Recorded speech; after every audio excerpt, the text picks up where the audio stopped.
Welcome, people.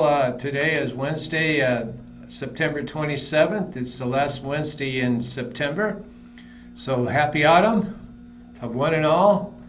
Hope you're having a beautiful beginning of the goldening of the leaves of autumn. And if we noticed in the last 5 days, we've had like record highs in the 90s, like 93, 94. And finally we had a little bit of rain, and then it started cooling off. Today we have, it's about 70 degrees, so it's a lot cooler today. And I just wish one and all that you all feel some goodness in your heart in these times that we're in. And there's different words for it, but it certainly could be called the during. So we lift one another up in this golden cup of the eternity of this hour, of this GreenFire mind fire hour, the golden eternity of the electrons running through the tubes of this electronic campfire that we're all within. So within the within of things. May it bring out the inner hues, the colors, the vibrancy, the radiance and the joy living in each little petal of the lotus that lives in the center of our hearts. And each petal of the lotus has a different mean, a different fractal, a different Mandelbrot, if we will, a different facet of the jewel. And in this shining up the facets of the jewel, may we co-create the diamond jeweled ornament of liberation in this golden eternity of this hour, literally through flower power. Flower power is the only thing that's going to get us through, and it always has been the only thing. Because fairies and little ones and gnomes and elves and all the wee ones that live in these little petals of the flowers and gently nurtured by bumblebees and little bees and butterflies. There's a season of the butterflies as well. So along with this season of the change of the season, the change of the season is, you feel in your bones, you also feel in the rush of the cool air in the morning, or the brisk, crisp air beginning to form. So we, the mammalian part of our brain starts to click in. A lot of times we live in the neocortex, better known as the mothership, of the frontal lobes. But we have a mammalian brain too. And these cooler temps, climes, activate our mammalian brain about things that are warm and coming indoors now. Coming indoors, like getting ready to go into the deeper embers of November and December, getting ready to go into our abode, as we will climb into our little cozy alcoves wherever we are. And so it's a time of a reflection and a pause.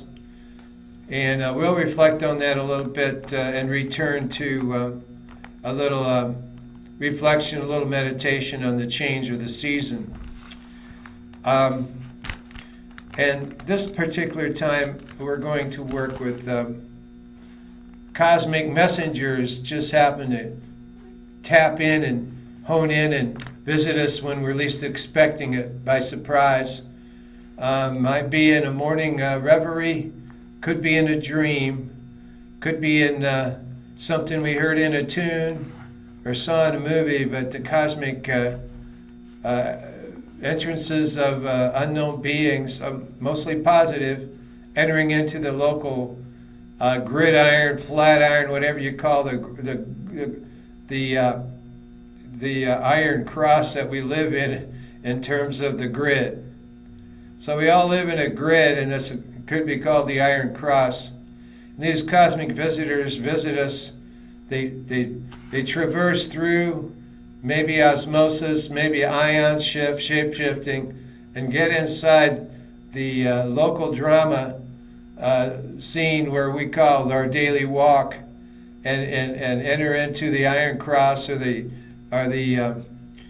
The gridiron? Well, okay, that's something that's close.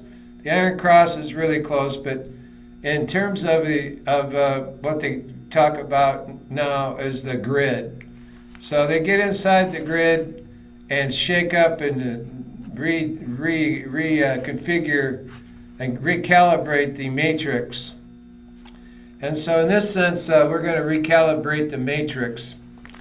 Last week we did an exercise of the demons of those climate denialists who won't even mention climate change in the weather.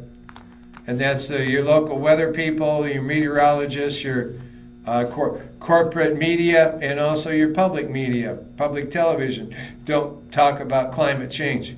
And yet you see the devastating effects on Puerto Rico and the Caribbean islands of not only Hurricane Irma, which was a Category 5. A week later, here comes Maria, Category 5, hitting Puerto Rico and some other islands in the Caribbean. And so it's been a month or so. Just interesting. The solar eclipse was August 21st.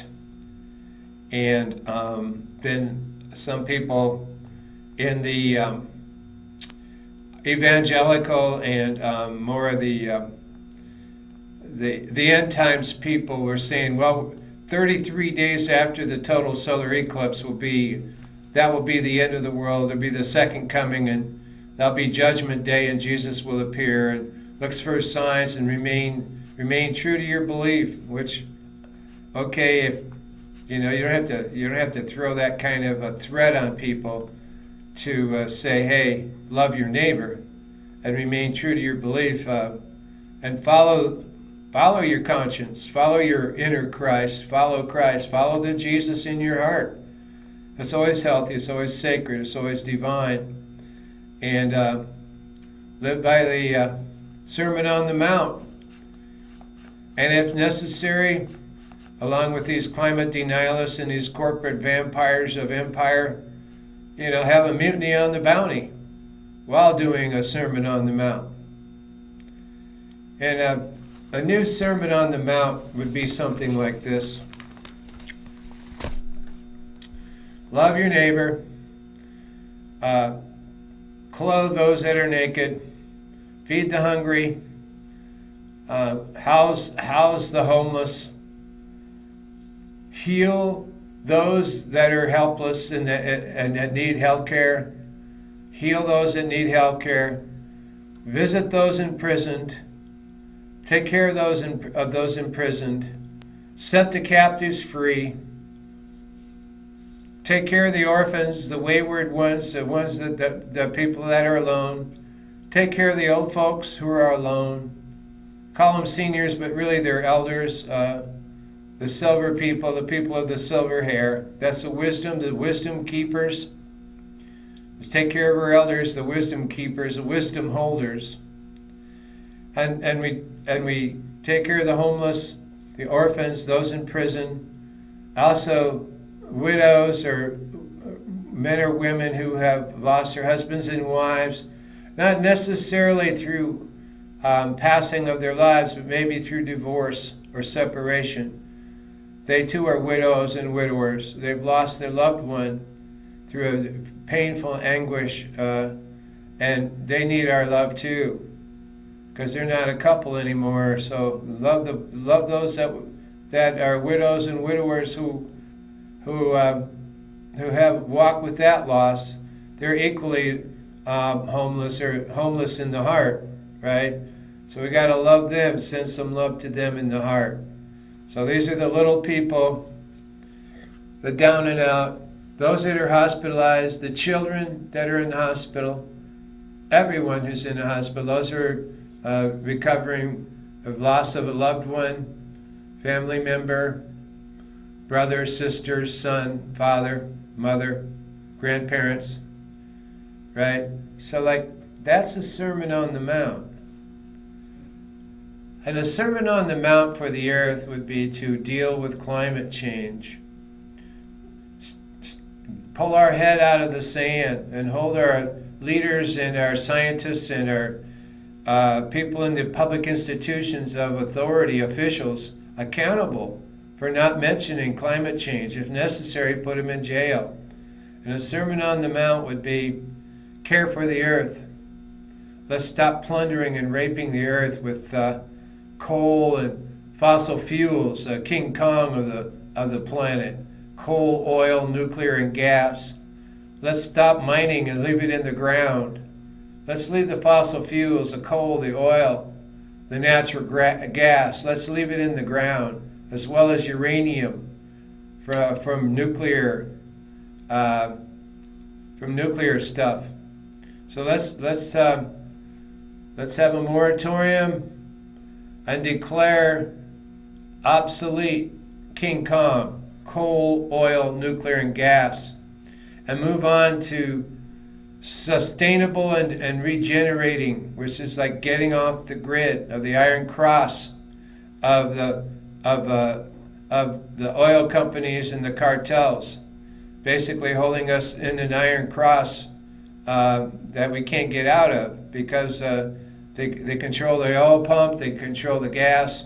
So it's time to move beyond the dinosaur of coal, oil, and nuclear and gas, and declare a moratorium. Leave it in the ground for 100 years so the earth can begin to heal. That would be a bioregional Sermon on the Mount. Let's take care of our airshed, our watershed, our soil, our land, air, and water. Let that be a natural law. Let that become our law, natural law. The law of the bioregional vision of the law of land, air, and water. Keep the land good and rich. Keep the air fresh and oxygenized. And keep the water pure. Water is life. And we can protect water, we protect life. And keep our airsheds, keep our aquifers, keep our rivers, our lakes, our oceans, our ponds, our waterfalls, all forms of water, keep it pure and non-polluted by these carbon monsters from the deep of the midway, of the obsolete dinosaur of coal, oil, nuclear, and gas, the King Kong that was and no longer will be. So that will be sustainable agriculture, aquaculture, permaculture, silviculture, but mostly permaculture. These are antidotes to that short-sighted, bottom of the corporate money sheet, profit-driven quarterly report of the stock market. This is an antidote to all that, and think for the seventh generation yet to come. We're going to think for the seventh generation yet to come. That's who we are. We've always been that, and we always will be that.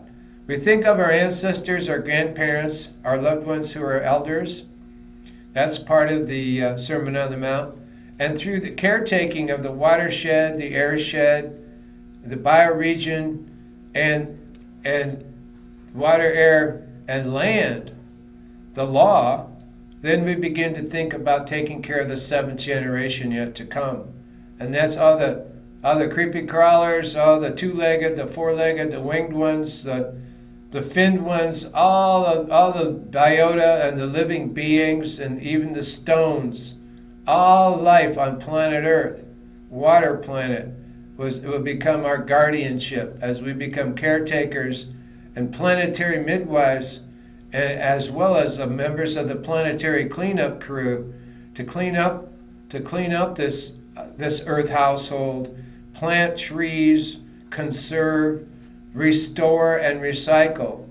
So we'll have a global CPR project, conservation, preservation, restoration. That's global planetary CPR. No CEOs are allowed. This is not a corporate enterprise. No corporations involved here, thank you. This is from the commons of the people.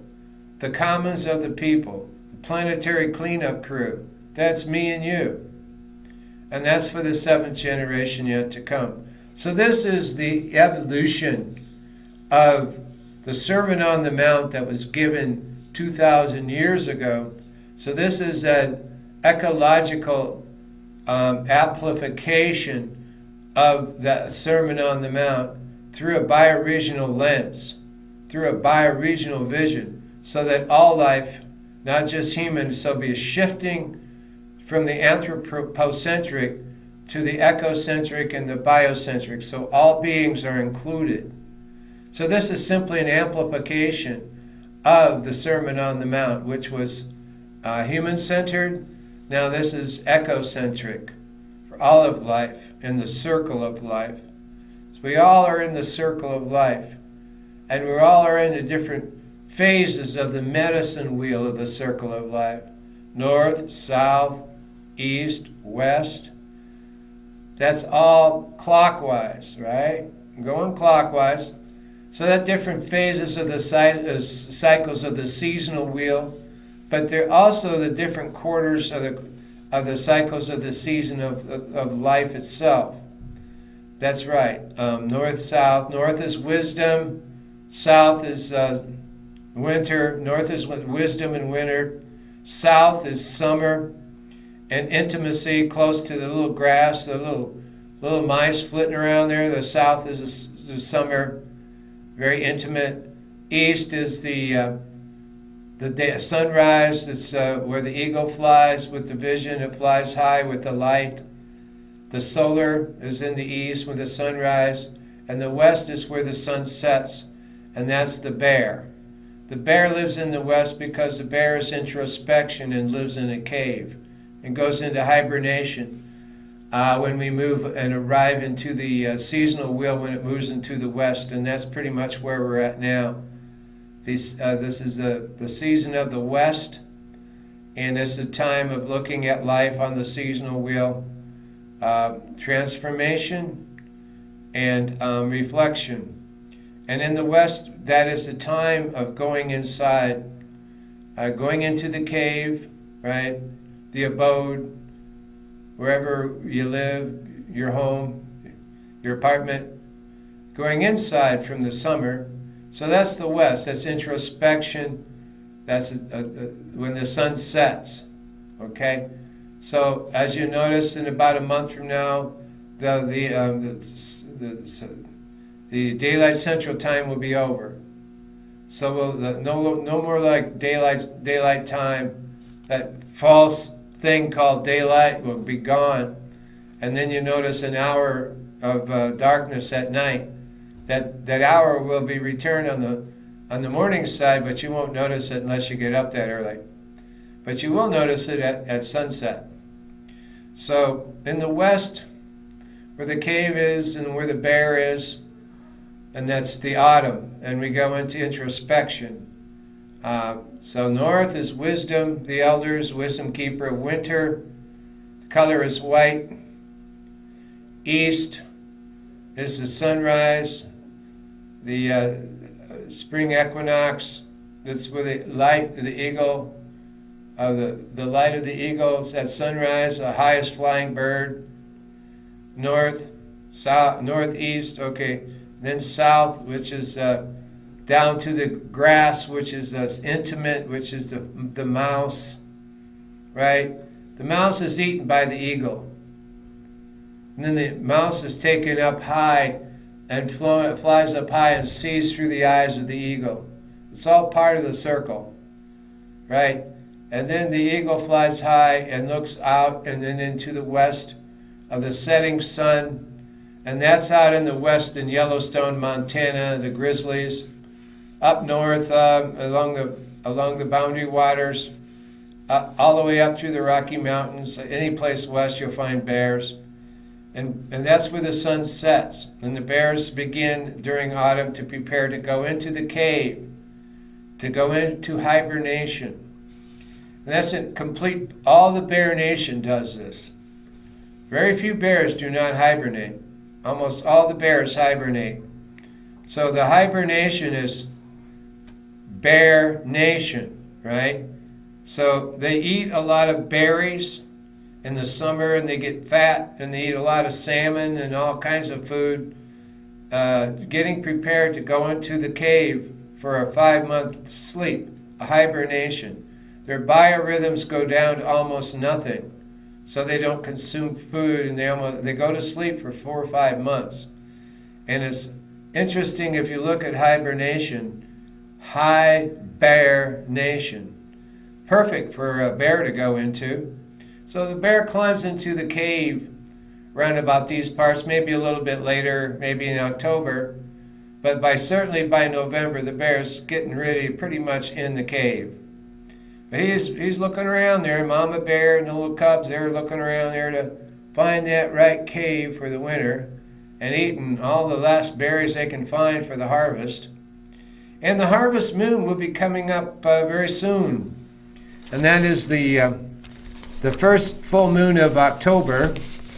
So we're at September 27th right now, and that's the first full moon of October is coming up around the 3rd, or looks like the 5th of October will be the full moon in Aries.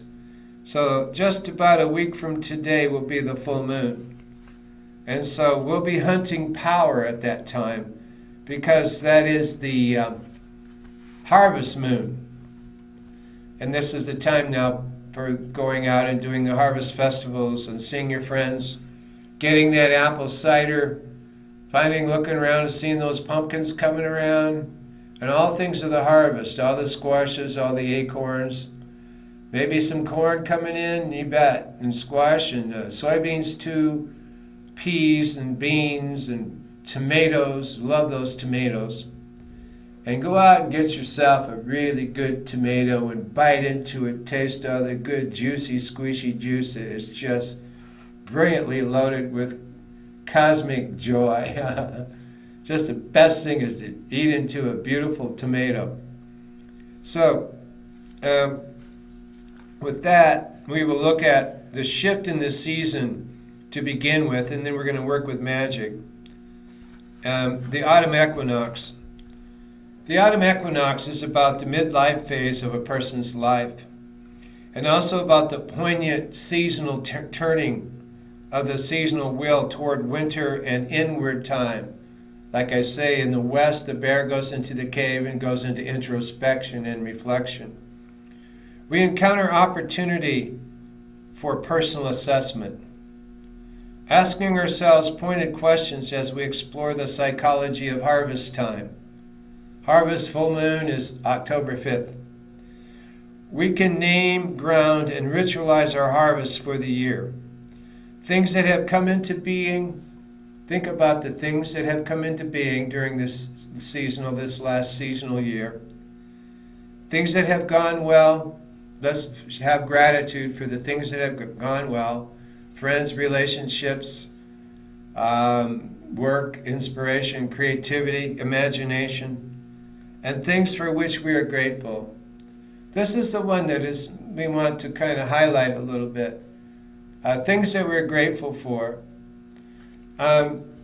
This is sometimes with the mother, father, and the daughter, son, mother, father, daughter, son relationships. We're not so sure that things are going well, which we're grateful. But during this time of reflection, it may be healthy to step back a little bit. See the forest for the trees.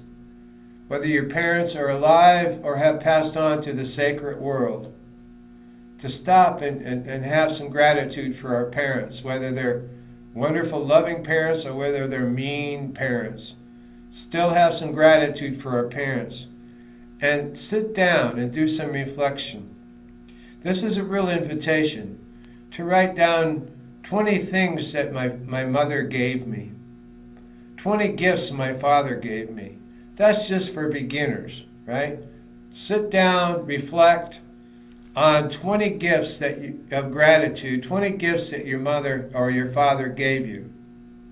This is very healthy because we don't think of these things very often.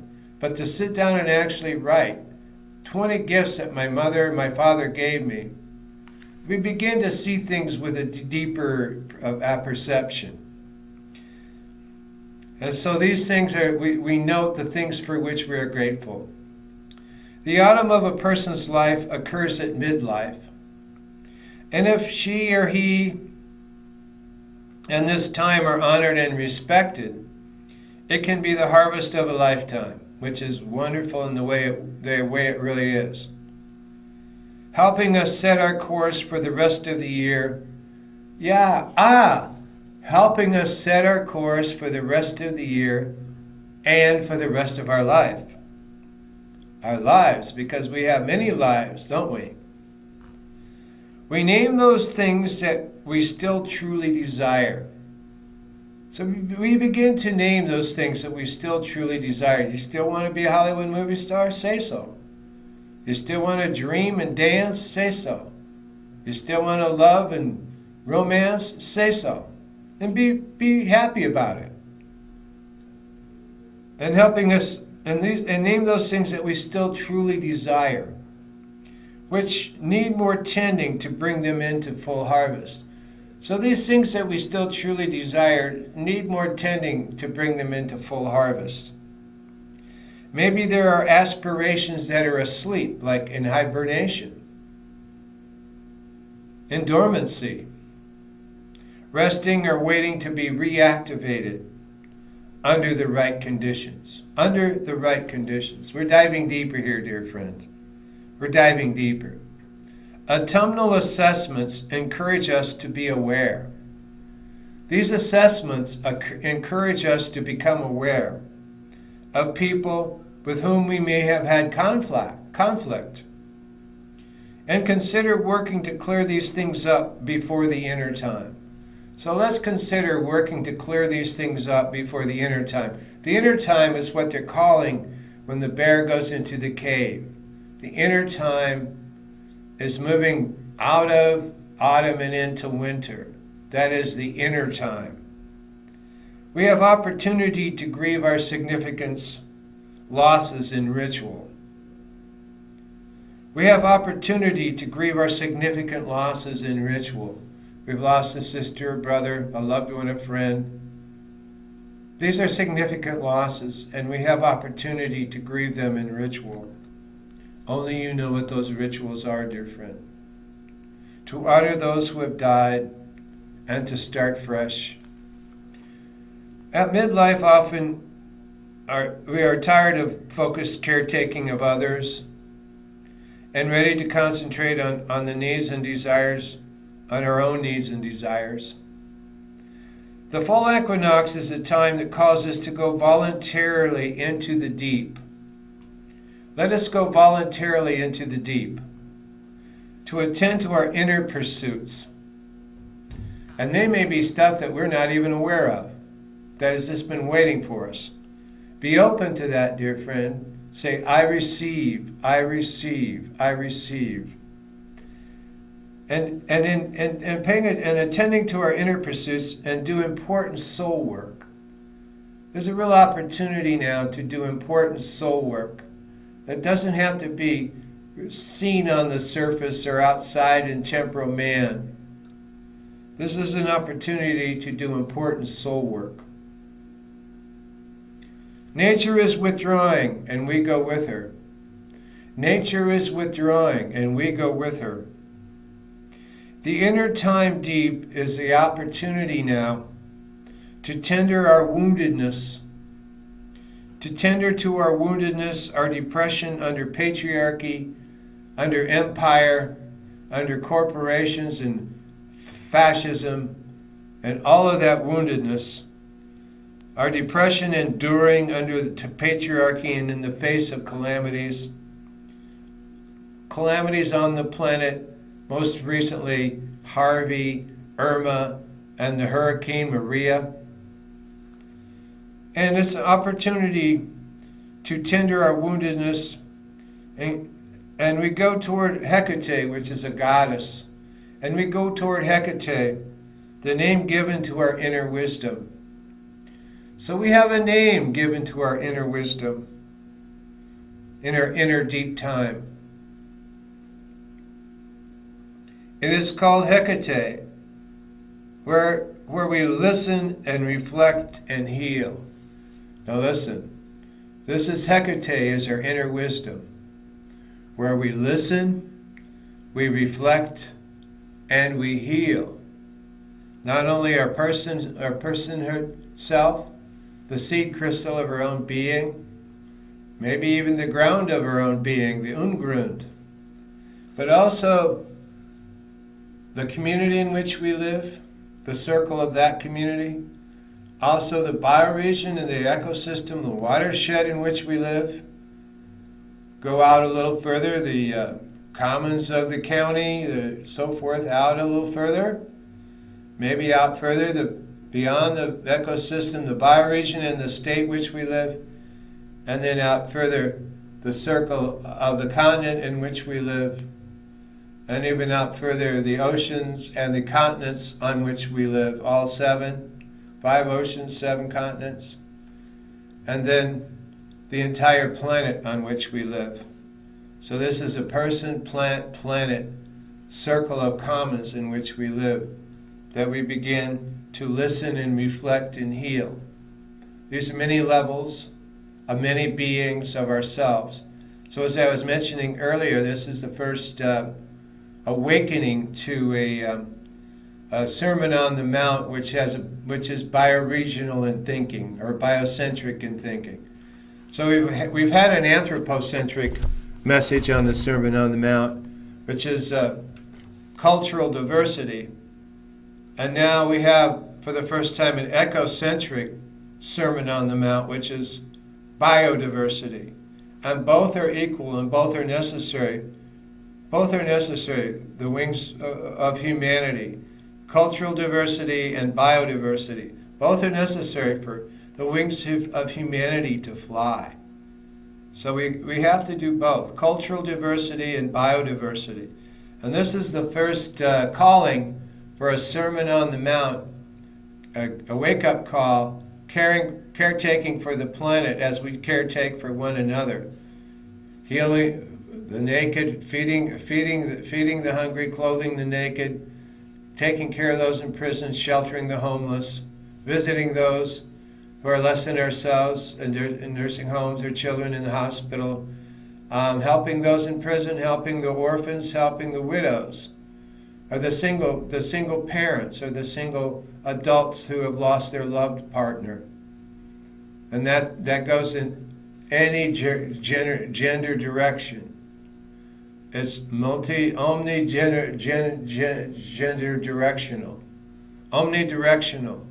We all are part of the womb of love. So let us begin again now to make this the autumn of love. We move now from the summer of love to the beginning of the first time. We'll call it the autumn of love. We're going to extend out the omnidirectional field that we're laying down here, which is love in all directions and love in all dimensions, and love in new dimensions of being. New dimensions of being, which comes out of a very simple phrase, be here now. So in that sense, we'll visit a writing earlier this year that I did, and see how that comes up. And this is called Do What You Love. In these times, there's a lot of search, a lot of stretch. What should I be doing? What should I be doing?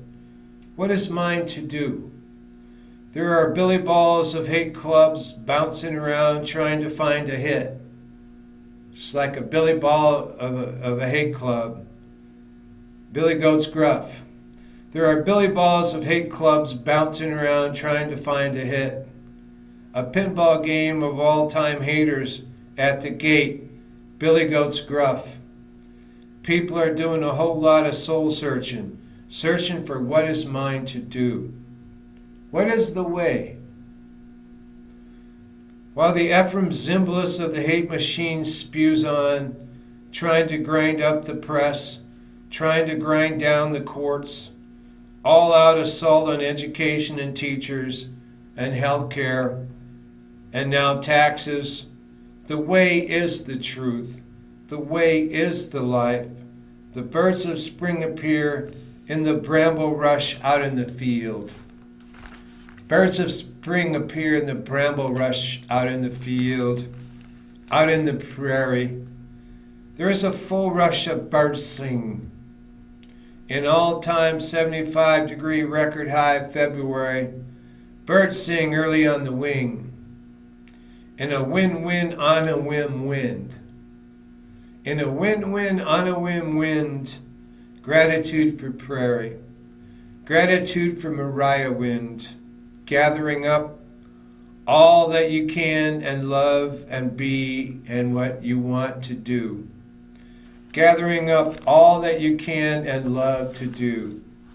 Encircling on the wing of this wind into a swirling, spiraling inward, Inuit, into it thought spirals. Warming on the wind of inward travels, of further soul trekking beyond, before, and after time. Of further soul trekking beyond, before, and after time. From trekking in soulless, clueless, to the walking in the solace in the deep. To walking in solace in the deep. In a soul field of wonder. In a soul field of wonder, yet to be revealed. Yet to be revealed. This is unfolding of the holy other, dear friend. This is the unfolding of the holy other. It is on the wind. It always has been. The etheric wind of the holy other. It is in a looks within place. Appercept, appreciate, and bathe in this wind. Take wing on this, only this. Take wing on this, only this, and fly.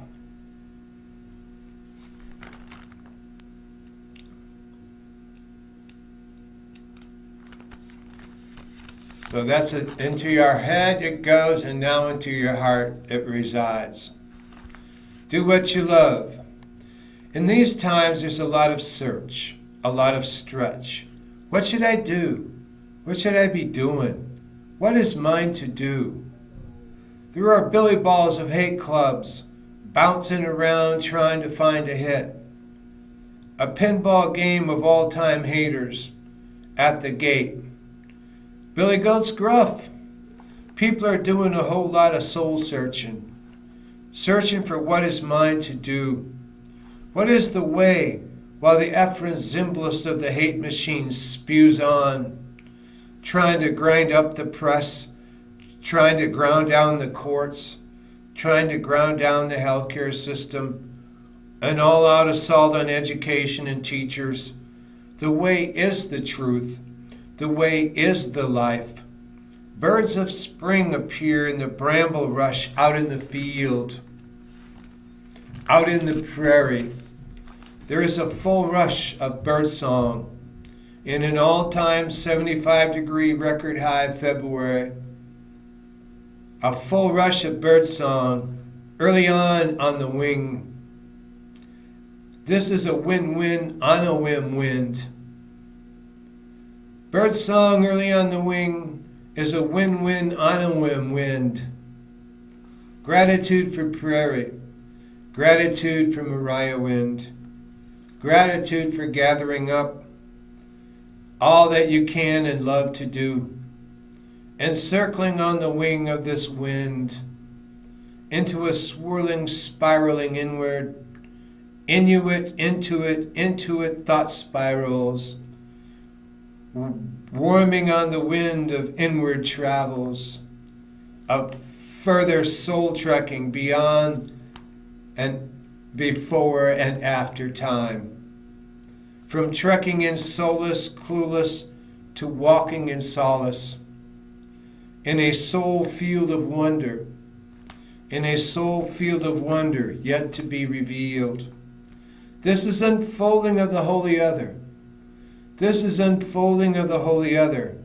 It is on the wind. It always has been. Etheric wind of the holy other. In the looks within place. Appercept, appreciate, and bathe in this wind. Take wing on this, dear friend. Take wing on this and only this, dear friend, and fly. Aho. This is early on in the early season of this year. Involution. We are at 2:22 here today, dear friend. It's February 22nd, an all-time record February high. Why? We're in some world-changing galactic events. Climactically, this is happening on other planets too. We don't hear much about this from the weatherman. You don't know which way the wind blows. You don't have to be a weatherman to know which way the wind blows. This is happening on other planets also. 222 is involution. 222 is involution. We find soul solution by washing our spirits clean, deep into the embers of February ember, by the soul retreat on ice. From far gone yuga ages, ages of the ragas, of the limbic races, ragas and all. In this involution in Imbolc, we find the liminal only by stopping time and slowly stirring the cauldron. From the ages of the sages and from far gone yuga ages, we travel and trek on.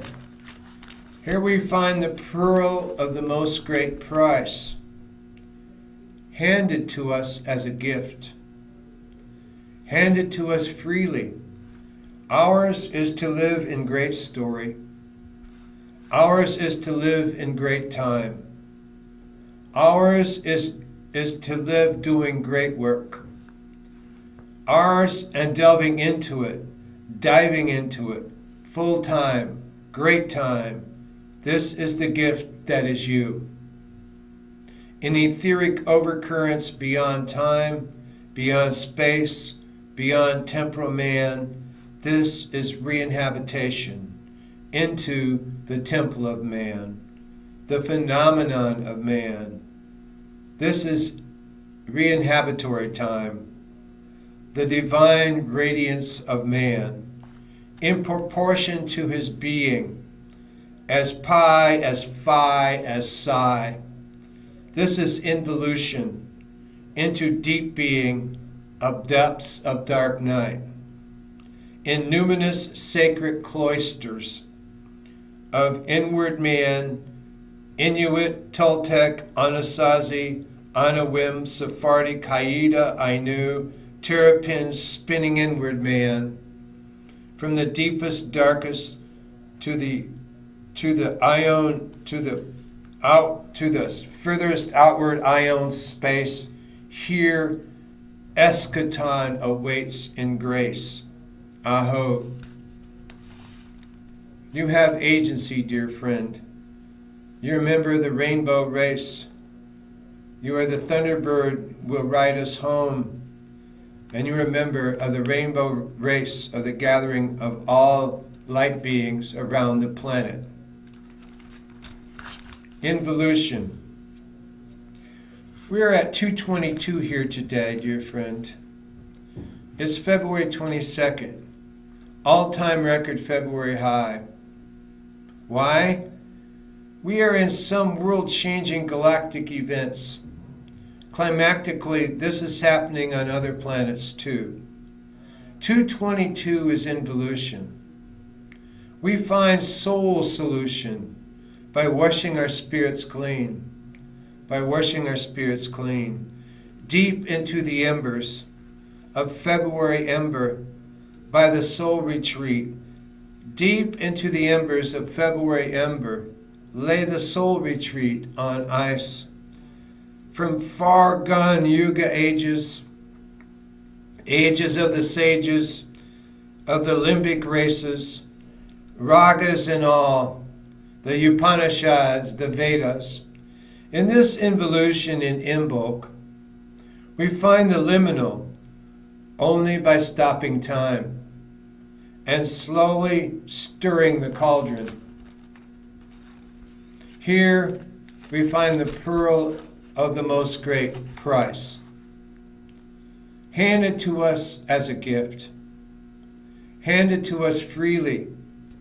Ours is to live in great story. Ours is to live in great time. Ours is to live doing great work, delving into it, diving into it, full time, great time. This is the gift that is you, dear friend. In etheric overcurrents beyond time, beyond space, beyond temporal man, this is re-inhabitory time. Into the temple of man, the phenomenon of man, the divine radiance of man, the sacred geometry of man, in proportion to his being, as pi, as phi, as psi, the sacred design of the Dasein.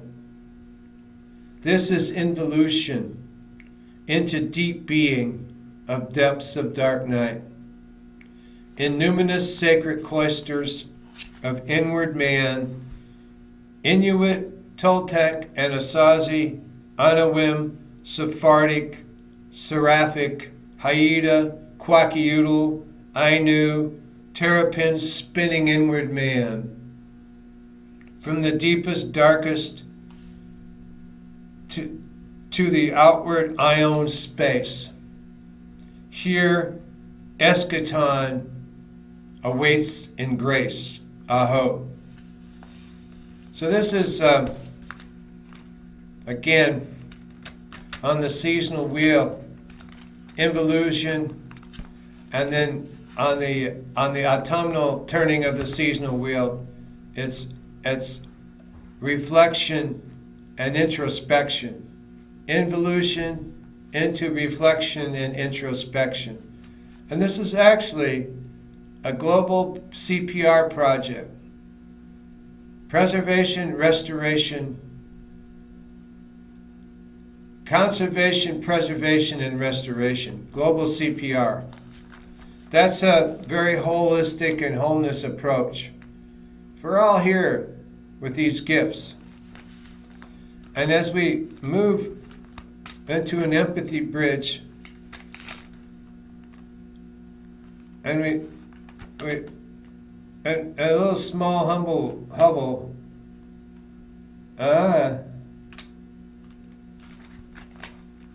So this is an empathy bridge. The tornado siren warning was the day before yesterday, March 6, 2017, around 9 p.m. I was with a longtime friend watching All the Way, a really good film about LBJ.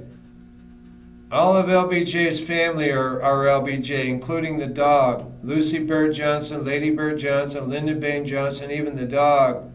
The acting was excellent, considering it was LBJ, a movie about LBJ.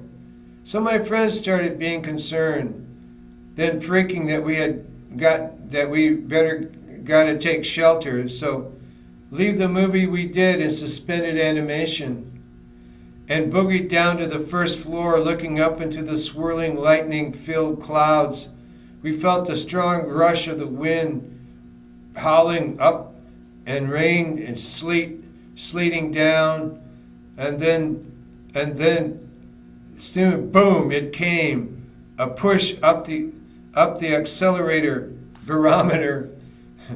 We kicked into action and blew through the oncoming storm to the next door to the building next door, building number 2249. This had a semblance of a basement, so down we go, 3 feet below the ground level of the surcease of our dis-ease. This was a surcease of our dis-ease. And this was some shelter from the storm in a small, humble hovel of HUD houses of the holy. This was no small comfort. This was a comfort zone of security in a time of shelter of necessity. Some kind soul who lived there in that shelter came out and greeted us and kept us company while the storm was raging, its urges and demiurges of fury right outside. How close, how far these boundaries are. The man talked of his 27-year-old son who died. So this is magic. And we're dealing with the cosmic visitors. The cosmic forces land in the CEO clown-cluttered central. The cosmic forces landed in a dream. These are the cosmic forces that landed in a dream this week. Cosmic forces land in a CEO clown clutter central. They said it couldn't happen here. Well, it almost never did. And yes, did. The Firth of never ever saw such a gathering. We'll call this a convergence. All the cosmic troupe players in the rendezvous in the round of troubadours, layabouts and ne'er-do-wells, itinerant waifs, each and every one, ended up as a theater troupe of enchanted dancers. They came, one and all, appeared out of nowhere for a gathering time of a whole lot of fun. And major players of the cosmos, all gods they were, sky gods, demigods, druidic gods, Teutonic gods, totemic gods, and the major players in the major arcana of the cosmos. And they brought the whole show to one of the greediest yuppie CEO palaces of the entire Midwest, Cedar Rapids, Iowa, with its cargo cult called the Corridor, which is one of those stench halls you got to go through after flushing the toilet. Yeah, you got to go through the corridor to get back to the main room. The corridor is outside the main event. A utility room you wall off and don't show anyone. A place you sure don't show the visitors. Well, in this grinning CR salesman downtown complex comes the traveling cosmic troupe. Just dropped in to see what shape your condition is in. And it looks pretty grim. So grim, folks want to faint. Because those that have aren't sharing with those that ain't. And that's the entire 3rd Street Southeast Bohemia Cedar Rapids yuppie complex. Well, Vermin Supreme was surreal and royal in his robes, given Shakespearean acting lessons on the cosmic whisper of a wizard. On the cosmic whisper of a wizard that flattened and neutralized the local Cedar Rapids Zeta Reticuli in their grays, their fogs, their Nike yuppie bicycle suits, and their Botany 500 suits. Of the downtown Attila the stockbrokers, they tried to rush in and suck the oxygen out of the room, but we pushed back and shoved them out of their folding chairs.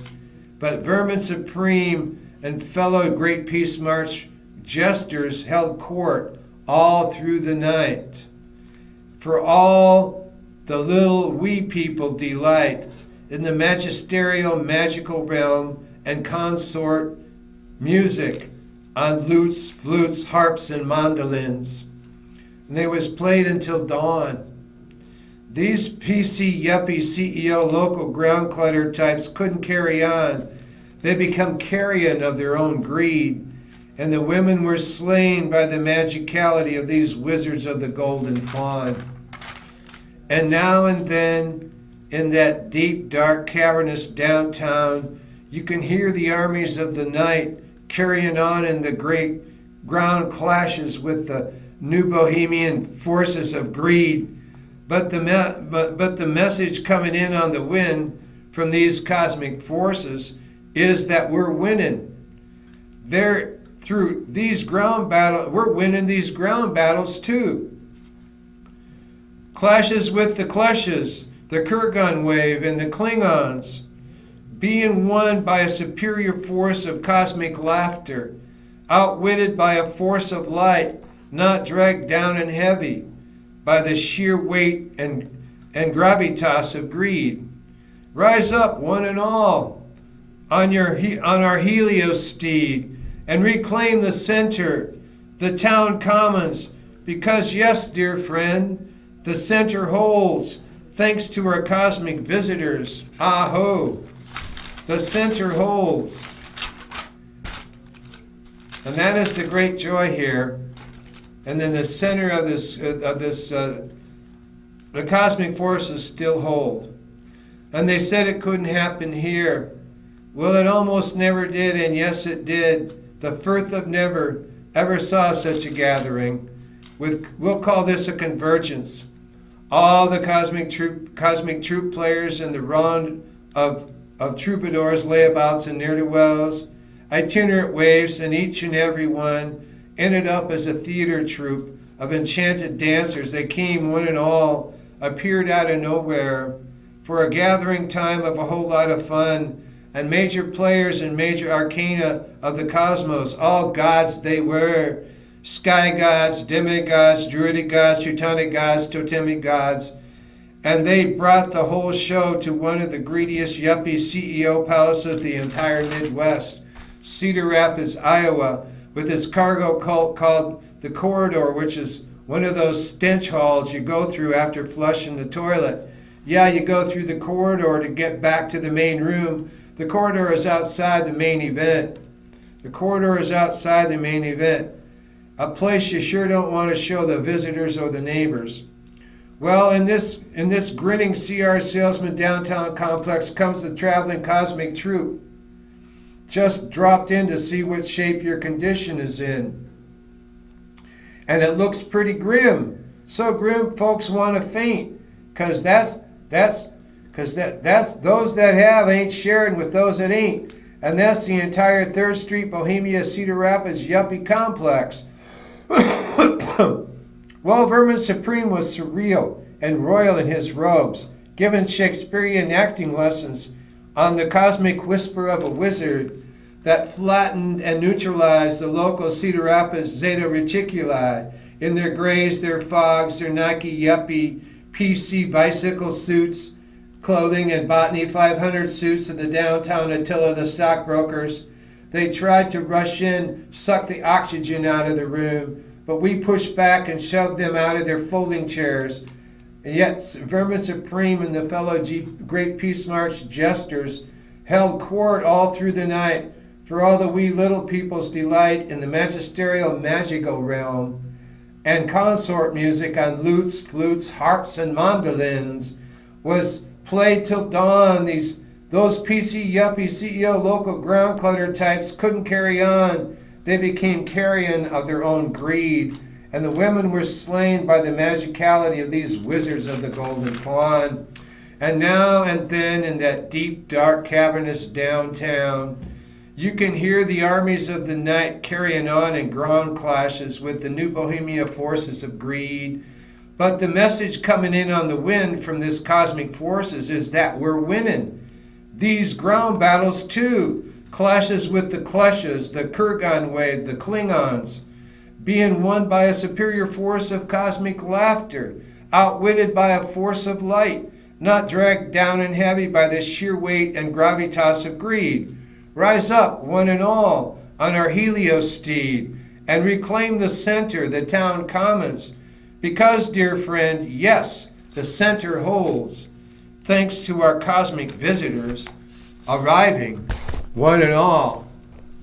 And we're good for this time. I just want to thank everyone for being in this circle of this golden eternity of this hour.